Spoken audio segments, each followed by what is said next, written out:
Hello friends, welcome to Learning Concepts where we learn the concepts of electrical engineering in a simple and interesting way. Hi, I am Kanai Kumar and today we'll learn about the parallel operation of DC shunt generators. Good morning दोस्तों, आज का topic है parallel operation of DC shunt generator. इस topic में आज हम लोग देखेंगे कि आखिर पैरेलल ऑपरेशन होता क्या है, क्यों इसकी ज़रूरत पड़ती है और किस तरह से हम जनरेटर्स को पैरेलल में जोड़ते हैं और किस कंडीशंस में हम एक दो जनरेटर्स को आपस में पैरेलल में जोड़ेंगे। तो पैरेलल ऑपरेशन एक बहुत ही इंपॉर्टेंट टॉपिक है किसी भी जनरेटर का। न कि सिर्फ जनरेटर का, ये टॉपिक आपको बाद में ट्रांसफार्मर, ऑल्टरनेटर और बहुत सारा केसेस में आपको पढ़ना पड़ेगा। तो हर जगह पे कुछ बेसिक कॉन्सेप्ट्स होते हैं जो सिमिलर होते हैं। तो अगर आप एक को बढ़िया से समझ सकते हैं तो बाकी जब हम लोग पढ़ेंगे, बाकी जब टॉपिक्स को आप देखिएगा अदर डिवाइसेस का पैरेलल ऑपरेशन, तब आप उसको आसानी से समझ सकते हैं। तो इसीलिए एक मेरा रिक्वेस्ट है कि प्लीज़ वीडियोस को अंत तक ज़रूर देखें, जिसमें आपको प्रॉपरली पता चलेगा कि पैरेलल ऑपरेशन होता क्या है, कैसे करेंगे और क्या क्या कॉमन चीज़ होता है पैरेलल ऑपरेशन में। इसके अलावा वीडियो के अंत में मैं ये भी बताऊंगा कि इसमें किस तरह से आपका क्वेश्चंस आते हैं, आपका इंटरव्यूज़ में या आपका जो कॉम्पिटिटिव एग्जाम्स होते हैं या आपका सेमेस्टर एग्जाम्स में किस तरह से इसमें से क्वेश्चंस पूछे जाते हैं। तो प्लीज़ आप वीडियो के साथ अंत तक ज़रूर बने रहें। और ये बार बार करना ज़रूरी नहीं है, आप लोग तो लाइक शेयर कर ही रहे हैं, तो प्लीज़ एक बार लाइक शेयर और सब्सक्राइब ज़रूर कर दें और अपने दोस्तों तक भी इन वीडियो को पहुँचाएँ ताकि सभी को इस वीडियो से फ़ायदा हो। Okay, so let's start today's topic, that is parallel operation of DC generator. तो पैरेलल ऑपरेशन का मतलब क्या होता है? पैरेलल मतलब क्या होता है? समानांतर। हमने जैसे मैथ्स में पढ़ते हैं, पैरेलल का मतलब क्या होता है? समांतर रेखा, जो एक ही दिशा में काम करता है। तो parallel operation of shunt generator का मतलब क्या हो गया? जनरेटर जब एक ही दिशा में काम करेगा। तो पैरेलल ऑपरेशन के लिए जब हम पैरेलल लाइंस ड्रॉ करते हैं तो मिनिमम दो लाइंस होते हैं। उसी तरह से जब हम जनरेटर का पैरेलल ऑपरेशन कराते हैं तो मिनिमम हमका दो जनरेटर का जरूरत पड़ता है। ठीक है। अब किस कंडीशन में हम जनरेटर्स को पैरेलल करते हैं? लेट अस सपोज, मान लीजिए कि कोई एक पावर प्लांट है जहां पर आपका एक जनरेटर पहले से मौजूद है। अब जब हम लोग कोई भी जनरेटर इंस्टॉल करते हैं तो हम लोग क्या करते हैं, जो रनिंग जो अभी लोड है उसका कैपेसिटी को देख के उससे 10 to 15% ऐड करके हम लोग जनरेटर को इंस्टॉल करते हैं। लेकिन डे बाई डे क्या होता है, आपका लोड कैपेसिटी बढ़ते जाता है और एक समय आता है जब आपका जनरेटर क्या होता है, उस लोड को कैरी करने में सक्षम नहीं होता है। अभी भी जनरेटर आपका हेल्दी है, जनरेटर में कोई प्रॉब्लम नहीं है, लेकिन क्या है कि लोड बढ़ गया ना। इस सिचुएशन में दो ही आपके पास ऑप्शन बचता है, या तो आप जनरेटर को हटा के नया जनरेटर इंस्टॉल करें या फिर उस जनरेटर का कुछ लोड आप कहीं और शिफ्ट कर दें। ठीक है। तो पहला केस आपका एप्लीकेबल इसलिए नहीं होता है क्योंकि जब भी आप किसी भी कंपनी के लिए आप काम करते हैं तो कंपनी कभी भी नहीं चाहेगी कि एक्सपेंडिचर ज़्यादा हो। तो पहले से आपके पास एक हेल्दी जनरेटर है जिसको आप हटा दे रहे हैं, तो क्या हो रहा है, एक स्क्रैप हो जा रहा है, वो एक अनयूज वेस्टेज हो जा रहा है। और उसके जब आप न्यू जनरेटर जब प्लेस कर रहे हैं तो उसका कॉस्ट अलग से हो रहा है। दैट मीन्स यहाँ पर कंपनी का डबल नुकसान हो रहा है। तो कंपनी कभी नहीं चाहेगी या कोई भी ऑर्गेनाइजेशन कभी नहीं चाहेगा कि आपका नुकसान ज़्यादा हो। इसीलिए एक ऑप्शन क्या बचता है कि उस जनरेटर से जो एक्स्ट्रा लोड हम कहीं और शिफ्ट कर दें, दैट मीन्स किसी और जनरेटर में शिफ्ट कर दें। तो वो दूसरे जनरेटर में जब शिफ्ट करेंगे उसी लोड को, दैट मीन्स वो जो सेकंड जनरेटर हम यूज़ करेंगे वो भी आपका उसी डायरेक्शन में काम करना चाहिए जिस डायरेक्शन में आपका पहला जनरेटर काम कर रहा है, तभी उसको पैरेलल ऑपरेशन कहेंगे। सिंपल एग्जांपल देते हैं, मान लेते हैं कि आपके पास एक बड़ा सा बॉक्स है जिसको आपको धक्का देना है। अभी वो बॉक्स बहुत हेवी है, तो क्या हो रहा है कि आप उसको अकेले धक्का देके शिफ्ट नहीं कर पा रहे हैं। तो क्या कीजिएगा, आप अपने एक फ्रेंड को बुलाइएगा ना। वो फ्रेंड भी अगर आपके साथ उसी डायरेक्शन में धक्का दे तो हो सकता है वो बॉक्स मूव करे। लेकिन अगर वो अपोजिट डायरेक्शन में अगर धक्का देगा तो क्या वो बॉक्स मूव करेगा? नहीं करेगा। तो जो भी आप एनर्जी लगा रहे हैं पहले से हिल नहीं रहा था, अब और नुकसान होगा आपका। तो पैरेलल ऑपरेशन करने का मतलब क्या है कि लोड को जैसा रिक्वायरमेंट है, जैसा उसमें सप्लाई आ रहा है, उसी तरह से एक दूसरे जनरेटर को लगाएंगे और उस लोड को उसी तरह से वो सप्लाई प्रोवाइड करेगा। दैट मीन्स लोड के कैरेक्टरिस्टिक्स में कोई भी चेंजेस नहीं आना चाहिए। तो सबसे पहले देखते हैं कि दो जनरेटर को आपस में पैरेलल में कैसे कनेक्ट करते हैं। तो यहाँ पर आप देख सकते हैं कि यहाँ पर एक स्कीमेटिक डायग्राम है आपका, जहाँ पर दो जनरेटर्स को आपको पैरेलल में जोड़ा गया है। तो इस जगह पे देखिए, सबसे पहला ये जो प्लस और माइनस है, this are called the bus bars. Bus bars मतलब वो सप्लाई लाइन जहाँ से हम लोग पावर लेते हैं। ठीक है। और ये आपका थिक कंडक्टर से बना होता है।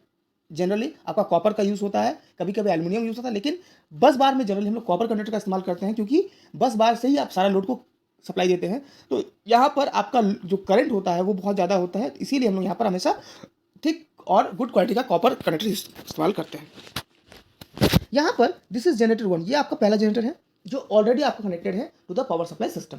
ये जनरेटर में आपका यहाँ पर फील्ड दिया हुआ है और फील्ड को एडजस्ट करने के लिए यहाँ पर एक रेजिस्टेंस दिया हुआ है। ठीक है। इस जनरेटर के साथ एक फील्ड को कंट्रोल करने के लिए, फील्ड में सप्लाई को ऑन ऑफ करने के लिए एक स्विच S1 दिया हुआ है यहाँ पर।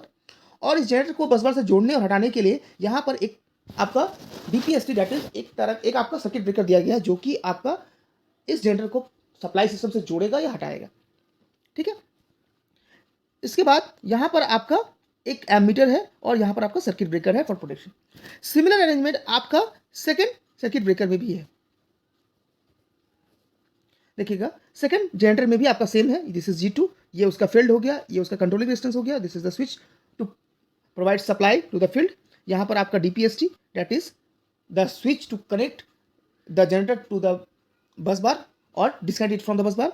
यहाँ पर आपका सर्किट ब्रेकर हो गया, यहाँ पर ये एमीटर है जो कि लोड बताएगा कि जनरेटर से कितना लोड कनेक्टेड है। और यहाँ पर एक छोटा सा चीज़ और दिया गया है जो चेंज किया गया है कि इस जनरेटर के साथ क्या है, आपका एक वोल्ट मीटर भी कनेक्टेड है अक्रॉस द आर्मेचर टर्मिनल। यहाँ पर देखिए इस आर्मेचर से वोल्ट मीटर भी कनेक्टेड है। ठीक है, तो ये हो गया डायग्राम जिस तरह से हम लोग दो जनरेटर को आपस में पैरेलल में कनेक्ट करते हैं। ठीक है, तो सबसे पहले क्या किए हैं, ये जनरेटर पहले से कनेक्टेड है, दूसरा जनरेटर को भी हम लोग उसी तरह से कनेक्ट कर दिए हैं। नाउ इसके बाद क्या करना है, अब क्या करेंगे हम लोग, सबसे पहले हम लोग क्या करेंगे, जनरेटर का सर्किट ब्रेकर को ऑन करेंगे। ठीक है, सबसे पहले हम लोग क्या करेंगे, सर्किट ब्रेकर ऑन करने से पहले जनरेटर G2 को इसका रेटेड स्पीड में रोटेट करेंगे।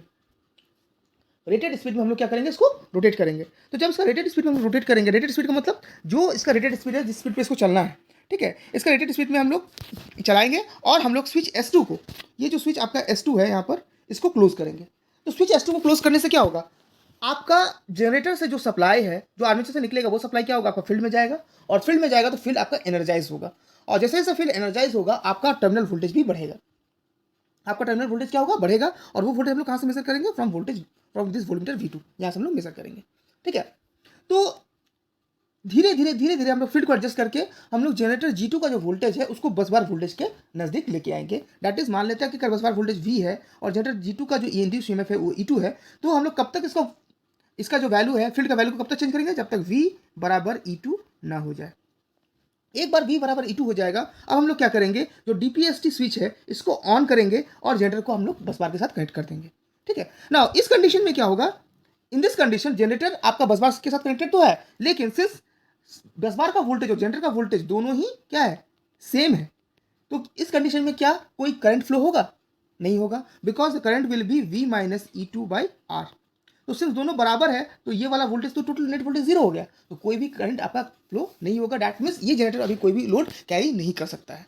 ठीक है, अब जब लोड नहीं कैरी कर सकता लेकिन जनरेटर तो कनेक्टेड है, तो इस कंडीशन को कहा जाता है आपका फ्लोटिंग कंडीशन। तो क्या कहा जाता है आपका, फ्लोटिंग कंडीशन। फ्लोटिंग कंडीशन का मतलब होता है कि आपका जो जनरेटर है वो आपका तैर रहा है, आपका क्या हो रहा है, तैर रहा है। जैसे हम लोग कोई भी आदमी, जब हम लोग स्विमिंग करते हैं, हम लोग फ्लो कोई चीज़ तैरता है, तैरने का मतलब क्या है, वो पानी के अंदर है ना पानी के बाहर है, वो पानी के सरफेस पर तैर रहा है। अगर उससे ज़्यादा लोड हुआ तो पानी के अंदर जा सकता है, उससे कम हुआ तो बाहर आ सकता है। तो that is the critical condition.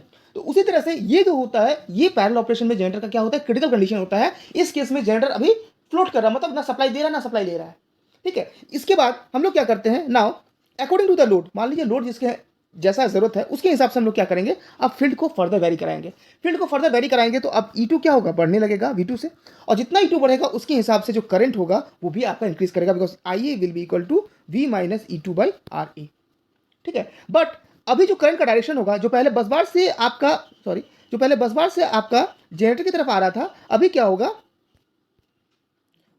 होगा, सिंस करंट आपका V minus E2 by RA negative हो जाएगा, दैट मीन्स अब करंट क्या होगा, जनरेटर से बस बार की तरफ जाएगा, मतलब अब ये जनरेटर क्या करेगा, लोड को कैरी करेगा, लोड कैरी करेगा। तो अब क्या होगा, जब लोड इसमें कैरी होगा, मतलब अब इस जनरेटर से क्या होगा, लोड घटने लगेगा और इस जनरेटर में लोड आपका बढ़ने लगेगा। तो जैसे जैसे हम लोग फील्ड को एडजस्ट करेंगे उसके हिसाब से आर्मेचर करंट को हम लोग एडजस्ट करेंगे, और आर्मेचर करंट को एडजस्ट करके हम लोग लोड शेयरिंग भी हम लोग शिफ्ट करते जाते हैं। ठीक है, तो this is called the parallel operation. तो आपको जितना लोड शेयर करना है उसके हिसाब से आप फील्ड को एडजस्ट कीजिए, फील्ड को एडजस्ट करके आप E2 वोल्टेज को एडजस्ट कीजिए, और उसके हिसाब से आपका करंट शेयरिंग भी आपका डिवाइड होते जाएगा, और आपका जनरेटर G1 से लोड जो होगा वो जनरेटर G2 में आपका शिफ्ट होते जाएगा। So this is the simple operation, parallel operation of a DC generator, जहां पर हम लोग सिंपली एक DC जनरेटर को लोड शेयरिंग में मदद कर सकते हैं। नाउ इससे फायदा क्या होता है, अब इससे फायदा क्या होता है कि मान लेते हैं कि अगर जनरेटर खराब हो गया, G1 आपका एकदम खराब हो गया है, तो उस केस में धीरे धीरे हम लोग क्या कर सकते हैं, जनरेटर G2 का एक्साइटेशन को बढ़ा के पूरा लोड को भी हम लोग जनरेटर G2 में शिफ्ट कर सकते हैं। तो अगर जरूरत पड़ा तो जनरेटर G1 को उस समय हम लोग उसका सर्किट ब्रेकर जो CBT1 है उसको खोल के उसको बाहर निकाल सकते हैं, उसको अलग कर सकते हैं और जनरेटर G2 में पूरा लोड दे सकते हैं। ठीक है, तो इसमें क्या होता है कि हम लोग लोड को किसी भी जनरेटर में किसी भी हद तक शेयर कर सकते हैं। अब लोड शेयरिंग कैसा होता है DC जनरेटर में, अगर हम लोग यहाँ पर देखेंगे तो जो जनरेटर G1 होगा उसका करंट क्या होगा, I1 is equal to E1 minus V by R1, जहाँ पर E1 क्या है आपका जनरेटर G1 का जो ईएमएफ है, V क्या है आपका जो बस बार है उसका वोल्टेज है, और R1 क्या है armature resistance of the generator G1। उसी तरह से I2 करंट क्या होगा E2 minus V by R2। ठीक है, तो जिस E1 और E2 का वैल्यू को हम चेंज करके जो करंट होगा, जो लोड करंट है, उसका वैल्यू को हम चेंज कर सकते हैं। तो ऑब्वियसली अगर एक तरफ लोड करंट बढ़ेगा, दूसरी तरफ लोड करंट ऑटोमेटिक आपका घट जाएगा। तो इससे क्या होगा, लोड शेयरिंग को हम अपने हिसाब से चेंज करते हैं। और इसका सिंपल तरीका क्या है, E1 और E2 को चेंज कैसे करेंगे, सिंस रेटेड स्पीड सेम है तो मेरे पास एक ही तकनीक बचता है, वो होता है फील्ड को चेंज करके। और इसीलिए जो फील्ड रियोस्टेट है उसका वैल्यू को चेंज करके हम लोग E1 और E2 का वैल्यू को चेंज करते हैं। ठीक है, अब now let's see the advantages of parallel operation of DC generator. क्या क्या एडवांटेज होता है, सबसे पहला होता है कॉस्ट इफेक्टिवनेस। कॉस्ट इफेक्टिवनेस का मतलब, जैसा हम शुरू में आज अभी आप लोग को पहला एग्जांपल दिए कि मान लेते हैं कि आपका लोड सेंटर में लोड बढ़ गया, तो पहले का जनरेटर उतना लोड कैरी करने में सक्षम नहीं है, तो हम लोग क्या कर सकते हैं कि उस लोड के हिसाब से एक बड़ा जनरेटर ना लगा के एक छोटा जनरेटर लगा देंगे साथ में। तो छोटा जनरेटर लगाएंगे और उसमें लोड शेयर कर देंगे, तो क्या होगा, पहले वाला जनरेटर अब स्मूथली चलेगा और छोटा जनरेटर में बाकी जो एक्स्ट्रा लोड है वो कैरी कर पाएगा। तो इससे क्या होगा, इंक्रीजिंग लोड का डिमांड को पूरा करने के लिए आपका जो कॉस्ट होगा वो बहुत ज़्यादा नहीं बढ़ेगा, वो थोड़ा सा बढ़ेगा। This is called cost effectiveness. दूसरा इसमें फायदा क्या होगा, जो हेल्दी सिस्टम मेरे पास पहले से मौजूद है, जो हेल्दी जनरेटर पहले से मौजूद है, वो अभी भी रनिंग कंडीशन में रहेगा, वो स्क्रैप नहीं होगा। तो this is called the cost effectiveness. ठीक है, दूसरा होता है smooth supply of power. Smooth supply of power का मतलब क्या है कि मान लेते हैं कि अगर हम चाहते हैं कि जनरेटर G1 को पूरा हटा दें और जनरेटर G2 को लगा दें, तो ये जो शिफ्टिंग होगा इसमें थोड़ा सा टाइम लगेगा। तो क्या होगा, जनरेटर G1 को हम लोग पहले इंस्टॉल करेंगे, फिर जनरेटर G2 को उसमें इंस्टॉल करेंगे, देन पावर सप्लाई देंगे। तो इसमें जो भी टाइम ड्यूरेशन होगा उस बीच में क्या होगा, आपका पूरा पावर सप्लाई सिस्टम क्या होगा, बंद रहेगा। मतलब लोड साइड क्या होगा, पूरा पूरी हैम्पर होगा। तो अगर लाइटिंग लोड है तो कोई बात नहीं, लेकिन इंडस्ट्रियल लोड में आप समझ सकते हैं कि वहां पर अगर आपका पावर सिस्टम क्रैश करता है या पावर सप्लाई रुक जाता है तो करोड़ों का नुकसान होता है, और वो कंट्री के इकोनॉमी के लिए बहुत ज़्यादा घातक होता है। इसीलिए देखिएगा कि इंडस्ट्रियल जो सप्लाई होता है उसमें 1 मिनट का भी आपका कभी भी आपका क्या होता है, उसमें सप्लाई कटआउट नहीं होता है, या फिर होता है बहुत ही अर्जेंट केस में। तो इस केस में क्या होता है कि अगर हम पैरेलल ऑपरेशन करते हैं तो पैरेलल ऑपरेशन में क्या होता है कि हम लोग को किसी भी सिस्टम को शट डाउन करने की जरूरत नहीं पड़ती है। लोड में पहले से जैसे जैसे सप्लाई चलते रहेगा, और साथ साथ हम लोड शेयरिंग भी साथ साथ कर सकते हैं। मतलब लोड साइड में पावर सप्लाई में किसी तरह का आपका लोड शेडिंग नहीं होगा, मतलब उसमें पावर कंटिन्यूस बना रहेगा और आपका लोड क्या होगा, स्मूथ चलते रहेगा। अब क्या होगा, पैरेलल ऑपरेशन करने से क्या होगा कि लोड अगर कंटिन्यूस बढ़ता भी है तो उसके हिसाब से हम ये 2 3 4 जनरेटर लगा के हम लोग लोड को शेयरिंग को बढ़ा सकते हैं। तो इससे मेरा क्या होगा, स्मूथ परफॉर्मेंस आपका होगा। थर्ड पॉइंट है आपका easy to maintain. Easy to maintain मतलब हर एक डिवाइस, हर एक इंस्ट्रूमेंट जो हम लोग यूज करते हैं उसको मेंटेनेंस की जरूरत पड़ती है।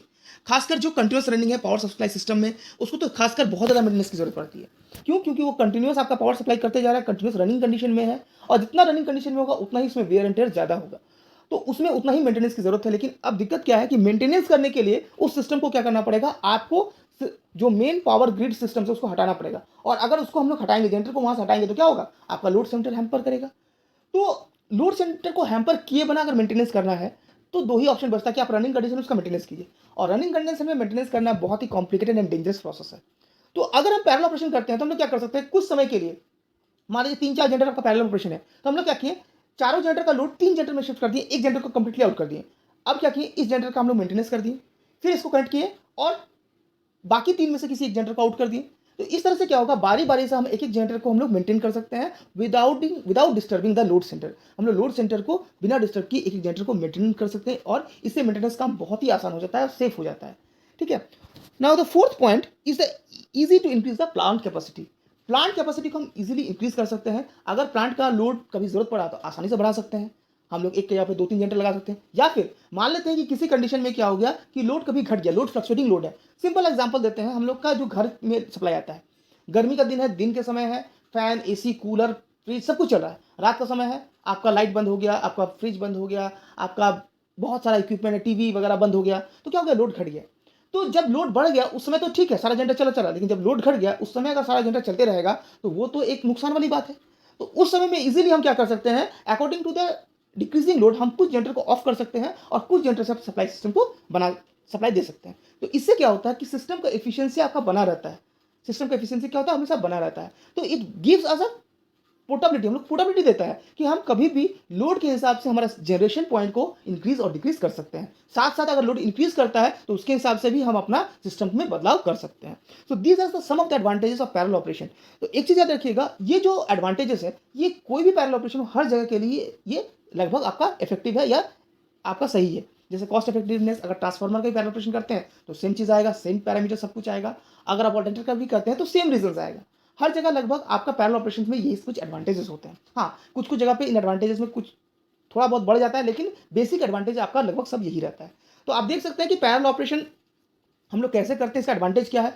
तो एडवांटेज आपका लगभग सेम जगह है। तो अगर अभी आप पैरेलल ऑपरेशन समझ जाते हैं तो फ्यूचर में जब आप पैरेलल ऑपरेशन ट्रांसफार्मर या ऑल्टरनेटर की कीजिएगा तो वहाँ पर आपको दिक्कत नहीं होगी, आप पहले से जानते हैं क्या क्या एडवांटेजेस होगा। ठीक है, नाउ लेट्स सी कि अगर हम पैरेलल ऑपरेशन करना चाहते हैं, तो अगर आप पैरेलल ऑपरेशन करना चाहते हैं तो वहाँ पर आपको किन किन पॉइंट्स को दिमाग में रखना होता है, क्योंकि हम अचानक जाके हम किसी भी सिस्टम को जोड़ के पैरेलल ऑपरेशन नहीं कर सकते हैं। जैसा एग्जांपल दिए थे कि बॉक्स को आपको धक्का देना है, तो बॉक्स को धक्का देने का मतलब क्या, पैरेलली धक्का देने का मतलब क्या है कि ये मान लीजिए बॉक्स है, एक बंदा इधर से धक्का दे रहा है, एक बंदा इधर से धक्का दे रहा है, तो ये भी पैरेलल है लेकिन दोनों ऑपोजिट डायरेक्शन में है। तो इस कंडीशन में तो मूव नहीं करेगा। पैरेलल ऑपरेशन तभी होगा, ये मूव तभी करेगा जब दोनों सेम डायरेक्शन में आपका धक्का देगा, तभी ये पैरेलल ऑपरेशन होगा। तो सिमिलरली जब कोई भी हम लोग दो जनरेटर को पैरेलल ऑपरेशन कराते हैं तो कुछ पॉइंट्स को हमको ध्यान में रखना होता है। सबसे पहला पॉइंट होता है the voltage of both the generators must be equal. दोनों जनरेटर का जो वोल्टेज होता है वो बराबर होना चाहिए। वोल्टेज मतलब टर्मिनल वोल्टेज, क्योंकि लोड जो आपका होगा उसका एक फिक्स वोल्टेज होता है। तो अगर जनरेटर का टर्मिनल वोल्टेज, जो जनरेटर जनरेट कर रहा है वोल्टेज, वो अगर लोड से ज़्यादा वोल्टेज होगा तो वो लोड को कैरी नहीं कर पाएगा या लोड को नुकसान करेगा। दैट मीन्स जनरेटर का जो हम लोग सिलेक्शन करेंगे, जनरेटर का जो वोल्टेज होगा that will be according to the load. ठीक है, दूसरा आपका चीज़ है the entire load system should be distributed all the generators. मतलब जो लोड सिस्टम है, जो लोड है वो सारे जनरेटर में उसके कैपेसिटी के हिसाब से डिस्ट्रीब्यूट करना चाहिए। ऐसा नहीं कि एक जनरेटर बहुत ज़्यादा लोड दे दी, एक में दिए ही नहीं। तो इस केस में क्या होता है कि जनरेटर का जो मैक्सिमम एफिशिएंसी का कंडीशन होता है वो हम लोग का डिस्टर्ब होता है। ठीक है, तो मैक्सिमम एफिशिएंसी करने के लिए सारे जनरेटर्स में प्रॉपर्ली आपका लोड डिस्ट्रीब्यूशन होना चाहिए। प्रॉपर्ली करने का मतलब है कोई अगर बड़ा जनरेटर है तो वहाँ पर ज़्यादा लोड देंगे, छोटा जनरेटर है तो कम लोड देंगे, उसके हिसाब से कैपेसिटी के हिसाब से हम लोग लोड का इक्वल डिस्ट्रीब्यूशन करेंगे। तो इससे क्या होता है कि जनरेटर का जो एफिशिएंसी है वो बना रहता है और सिस्टम आउटपुट आपका प्रॉपर देता है। थर्ड पॉइंट इज कि कुछ कंट्रोलर आपका होना चाहिए या कुछ आपका सिग्नलिंग सिस्टम होना चाहिए जो कि कांस्टेंट मॉनिटर करे कि आपका सिस्टम प्रॉपर्ली वर्क कर रहा है कि नहीं कर रहा है।